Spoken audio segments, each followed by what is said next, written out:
There was a group of psychics. This is during the same time that the US and the Soviets were experimenting with psychics and whether or not they could be weaponized. British were doing the exact same thing. So they had their own psychics that were working to try to remote view different areas. And Operation Stargate, yeah. and one of these psychics pointed to coordinates in Antarctica and said, "You need to go here."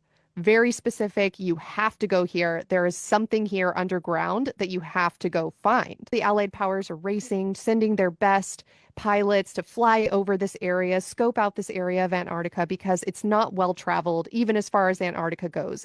And when they are flying over, they realize the Soviets have beaten them there. And they're shocked because these are random coordinates they'd never heard of before that this random psychic had told them to go look at. And they realized through their intel, through doing espionage, that the Soviets also had a psychic point to these coordinates. Oh, And stop. I know. And so there's all this espionage going on, and no one's quite sure what the Soviets have found, but they've already laid claim to these coordinates. And oh my God, what a bummer.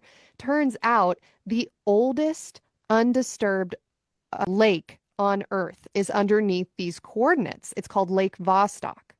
And the Russians still today have laid claim to this land and they are boring a hole trying to reach the lake. There's so many fun urban legends about the lake that people think this creature called Organism 46B lives there and it looks like an octopus, but it's an alien and it can shapeshift into people, it can shapeshift into scuba divers, and so many fun stories.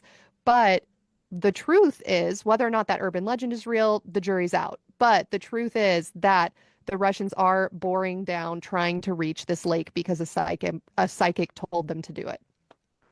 How has this not been turned into an HBO season?